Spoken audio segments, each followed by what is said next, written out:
Hello, my guest today is one of the best jazz harmonica players of all time, Hendrik Meurkens. He's recognized as the first major new voice on the harmonica after Toots Thielemans. He has a long-time association with Jimmy Cobb, his favorite drummer, and has shared the stage with some of the most important names in jazz and Brazilian music, such as Ray Brown, Paquito de Rivera, Herbie Ellis, James Moody, and Oscar Castro Neves. He's known for his sense of humor on stage and his love for both music genres, but especially for his beautiful playing, sensible melodies, and great sound. I met Hendrik through our mutual friend Claudio Roditi and had the honor of being part of his Brazilian jazz group on many occasions. For the concert, we were joined by the great John DiMartino on piano and Joe Fitzgerald on bass. Afterwards, we had a conversation about his career, the world of jazz and Brazilian music, and its past and future. My name is Sam Martinelli, and this is Jazz and Samba Conversations in partnership with the National Jazz Museum in Harlem.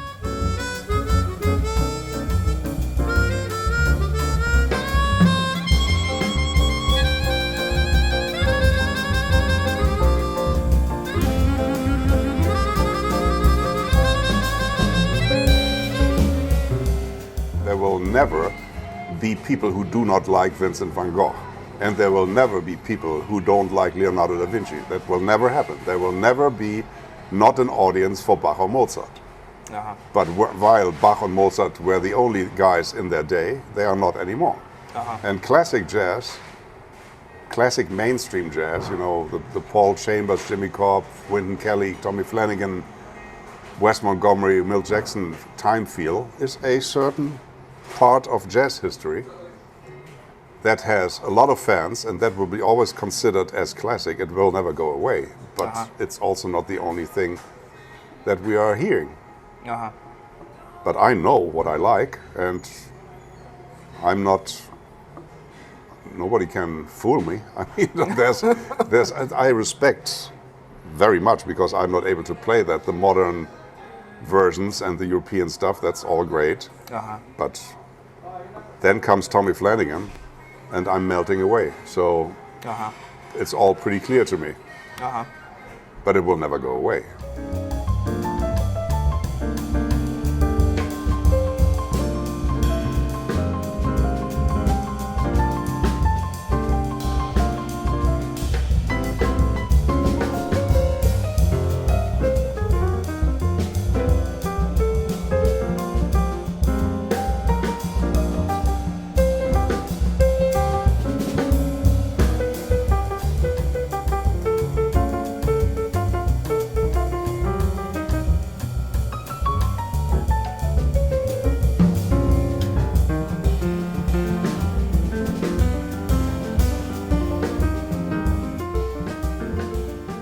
There's always a difference between jazz musicians listening to jazz and regular people listen to jazz. Always. Jazz musicians listen different.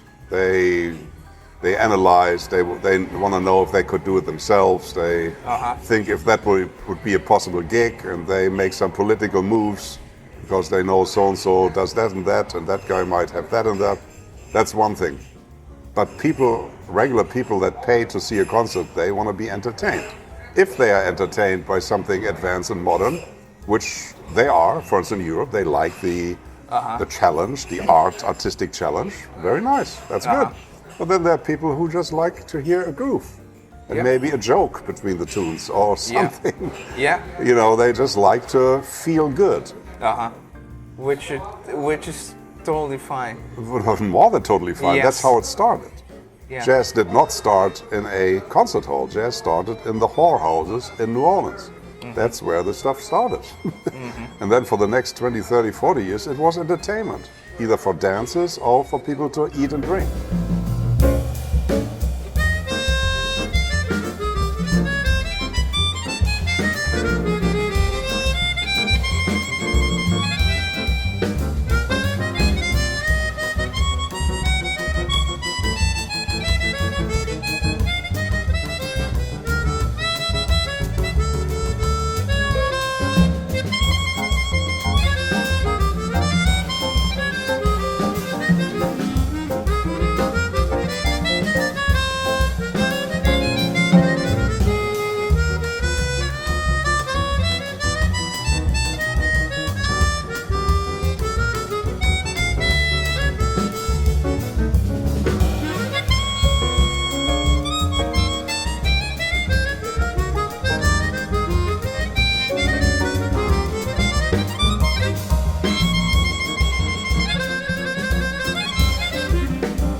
jazz is entertainment.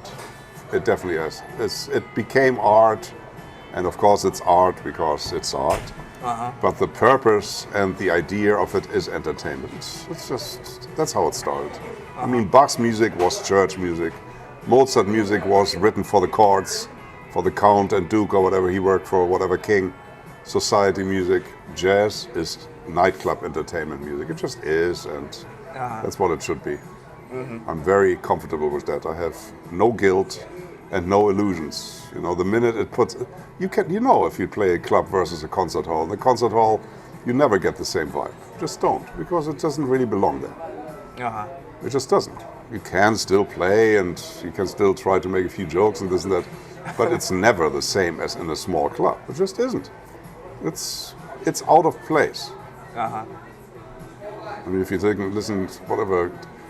Oscar Peterson trio might be different because they were really groomed as a concert thing. Yes, please. But like a Wynton Kelly, Jimmy Cobb kind of thing, you really see that in a small club with glasses banging and people talking, because that's where it works best. Yeah. And that's what it should be. I never complain if people dine while I have a gig. I think it's a compliment. They come out, they know they're going to spend $100 at least between food and music, and they choose me to do that. I'm fine. They can collect with their nice and corked as much as they want. It does not bother me at all. Thinking about that, even in our concert, that people were like sat down and listened to it, I could hear the reaction of people like in different parts of music, and even like when we played in a sentimental mood was when we got the most like, you know. That's usually how that happens. There are some songs, man, like Duke Ellington, he wrote a few things, There's No Escape, that one. Sophisticated Lady, Mood Indigo, there's just no escape. That thing, it's so beautiful. They are so strong. And when Duke Ellington had his main gig, the one at the Cotton Club, for I think 3 years. He had a steady gig for 3 years. They kept him. They rehired him. They didn't want him to go because he brought in the people. He found a way how to get those people in there. Greatest possible compliment for anything. Yeah. 3 years, or maybe I don't know the exact number, but he was at the Cotton Club for a long time. The house band, and they wanted him. They said, "You got to stay here. We need you to fill in the people, to fill the house." That's pretty good. It is. That is pretty good. Yeah, he knew what he was doing.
it's also important to spread the news, to hand it on to the next generation of musicians and let them know about this, and just younger musicians just make sure they have their priorities straight and not only think about the latest trend in modern jazz. I mean, if they want to do that, it's okay. That's what they do. But there are always people who do the other thing.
Also, no problem with talking to people on my gigs, to the audience, almost to the degree of going into stand-up comedy, because man, I want them to be entertained. I don't want them to feel guilty that they jazz. Now I have to like it. This is going to be art. I want them to laugh and enjoy it, and just because that's what I do. I enjoy it, so they're supposed to enjoy it too. Yeah, I agree. And the times we play together, like the jokes, like the in between the songs, just to get people to relax. To break the ice, people always think jazz is art. They already come guilty to a jazz club. They quiet, this is art. Oh my God, that's already the wrong approach. That's already wrong from the beginning. So I usually play a tune, at least after the first tune. I say something and everybody, and then once the ice is broken, then you can actually start playing music. Before that, it's a waste of time. Until the ice is broken, it's perceived a different way. It's perceived under the mantle of respect and guilt. That's not the point. It's supposed to be entertained. Interesting. That's why we're doing jazz. Well, that's why jazz started. Yeah. That's my view. People might disagree, but that is my life experience. You always win if the people go home smiling. I know that one there in the background. That's one of the better pop flute solos.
What was your first experience with Brazilian music? What got your attention? Like any specific album or any specific player, or it's just... I heard something, and then, as with jazz, I heard an initial album and I liked it, and then I investigated, got further into it. And that was it. Yeah. Well, it's the classic Samba Jazz guys like Tamba Trio. Yeah. Obviously, especially Tamba Trio. That's what they did I think was great, because they were also extremely successful internationally. Tamba Trio, I would say, that would be somebody to mention for that. And then later I discovered Donato and all that, but Tamba Trio was successful. You know, they were internationally, they had American recording contracts, and a lot of the Samba Jazz stuff was within Brazil. Donato's instrumental albums were really Brazilian albums, not many of them. But then Raul de Souza was an international recording star, so here we go. That's another one. Then of course Milton when he came around. But before that, in the early beginning, it was really not much really made it out of Brazil. Tamba Trio was one. Mm-hmm. Sergio Mendes and his stuff, but that is already a commercialized version of it. He was already going and to not another too direction. jazzy. I mean, Sergio Mendes always knew what he was doing, and the instrumental jazz element was kept at a minimum, because that was really vocal music. Yeah. Yes, but Tamba Trio, although they also sang, that was 50-50. Also very instrumental.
Except for Jobim and João Roberto and the Stan Getz stuff, took a minute to actually become internationally known, the real stuff. You know, this is only a handful really had international success early on. And you had to investigate yourself. I remember when I came to New York in the early 90s, it was still a special knowledge to know about Brazilian jazz. You know, people knew maybe 3 Jobim songs that you could call, but nobody knew the Donato songs or the Hermeto songs. That was still not classic. It changed, but not in the beginning.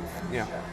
But I was surprised. Well, I came here in 2014. I was surprised how many, like at Queens College, that how much of Brazilian music would come up. But that's 20 years later. Yes.